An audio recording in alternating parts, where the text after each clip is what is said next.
Why is it that most of the people who are against abortion are people you wouldn't want to fuck in the first place, huh?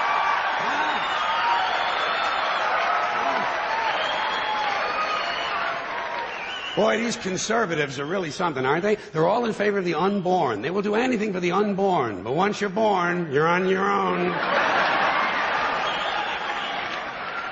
Pro-life conservatives are obsessed with the fetus from conception to 9 months. After that, they don't want to know about you. They don't want to hear from you. No, nothing. No neonatal care, no daycare, no Head Start, no school lunch, no food stamps, no welfare, no nothing. If you're pre-born, you're fine. If you're preschool, you're fucked. You're fucked.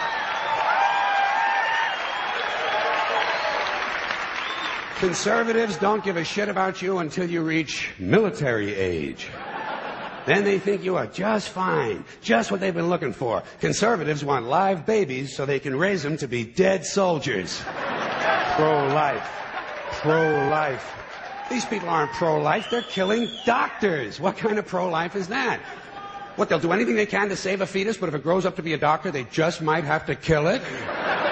They're not pro-life. You know what they are? They're anti-woman. Simple as it gets. Anti-woman. They don't like it. They don't like women. They believe a woman's primary role is to function as a broodmare for the state. Pro-life. You don't see many of these white anti-abortion women volunteering to have any black fetuses transplanted into their uteruses, do you? No, you don't see them adopting a whole lot of crack babies, do you? No, that might be something Christ would do. And you won't see a lot of these pro-life people dousing themselves in kerosene and lighting themselves on fire. You know, morally committed religious people in South Vietnam knew how to stage a goddamn demonstration, didn't they? Huh? They knew how to put on a fucking protest. Light yourself on fire! Come on, you moral crusaders, let's see a little smoke to match that fire in your belly. Here's another question I have. How come when it's us, it's an abortion, and when it's a chicken, it's an omelet?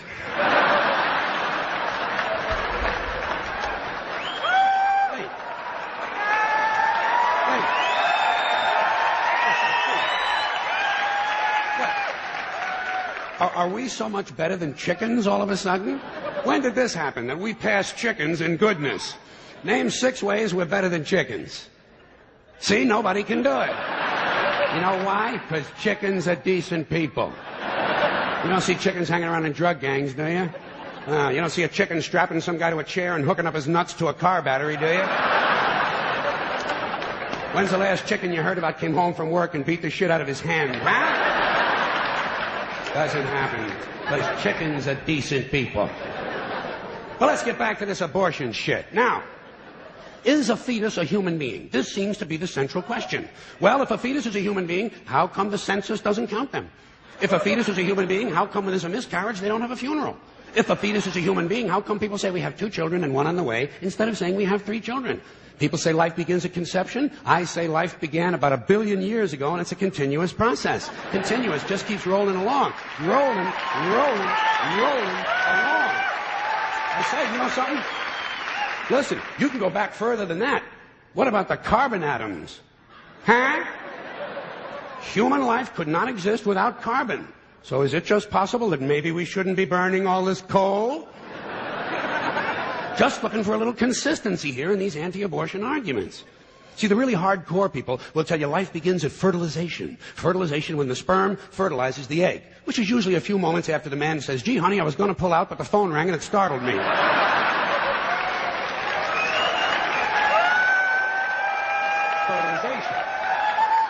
But even after the egg is fertilized, it's still 6 or 7 days before it reaches the uterus and pregnancy begins. And not every egg makes it that far. 80% of a woman's fertilized eggs are rinsed and flushed out of her body once a month during those delightful few days she has. They wind up on sanitary napkins, and yet they are fertilized eggs. So basically what these anti-abortion people are telling us is that any woman who's had more than 1 period is a serial killer. Consistency. Hey, if they really want to get serious, what about all the sperm that are wasted when the state executes a condemned man and one of these pro-life guys who's watching comes in his pants, huh? Here's a guy standing over there with his jockey shorts full of little Vinnies and Debbies, and nobody's saying a word to the guy. Not every ejaculation deserves a name. Now, speaking of consistency, Catholics, which I was until I reached the age of reason,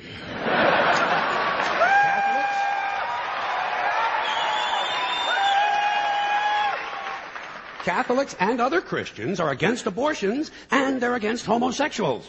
Well, who has less abortions than homosexuals? Leave these fucking people alone, for Christ's sakes. Here is an entire class of people guaranteed never to have an abortion. And the Catholics and Christians are just tossing them aside. You'd think they'd make natural allies. Go look for consistency in religion. And speaking to my friends, the Catholics, when John Cardinal O'Connor of New York and some of these other cardinals and bishops have experienced their first pregnancies and their first labor pains and they've raised a couple of children on minimum wage, then I'll be glad to hear what they have to say about abortion. I'm sure it'll be interesting. Enlightening, too. But, in the meantime, what they ought to be doing is telling these priests who took a vow of chastity to keep their hands off the altar boys. Keep your hands to yourself, Father.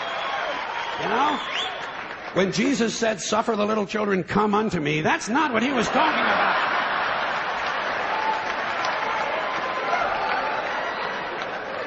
So you know what I tell these anti-abortion people? I say, hey, if you think a fetus is more important than a woman, try getting a fetus to wash the shit stains out of your underwear. For no pay and no pension. I tell them, think of an abortion as term limits. That's all it is. Biological term limits. But you know, the longer you listen to this abortion debate, the more you hear this phrase, sanctity of life. You've heard that. Sanctity of life. You believe in it? Personally, I think it's a bunch of shit. Well, I mean, life is sacred? Who said so? God? Hey, if you read history, you realize that God is one of the leading causes of death. Has been for thousands of years. Hindus, Muslims, Jews, Christians, all taking turns killing each other because God told them it was a good idea. The sword of God, the blood of the Lamb, vengeance is mine. Millions of dead motherfuckers. Millions of dead motherfuckers, all because they gave the wrong answer to the God question. You believe in God? No. Dead. You believe in God? Yes. You believe in my God? No. Dead. My God has a bigger dick than your God.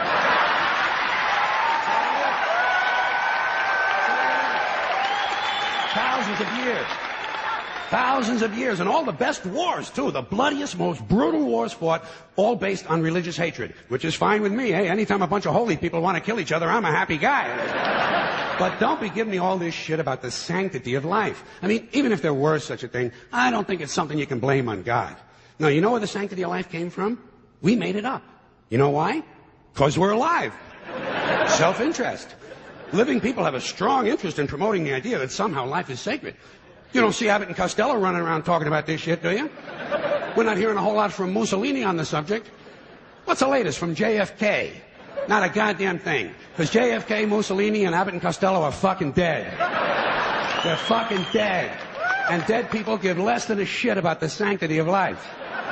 Only living people care about it, so the whole thing grows out of a completely biased point of view.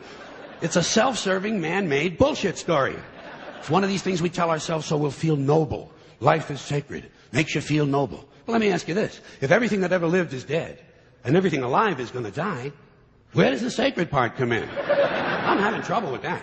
Because, I mean, even with this stuff we preach about the sanctity of life, we don't practice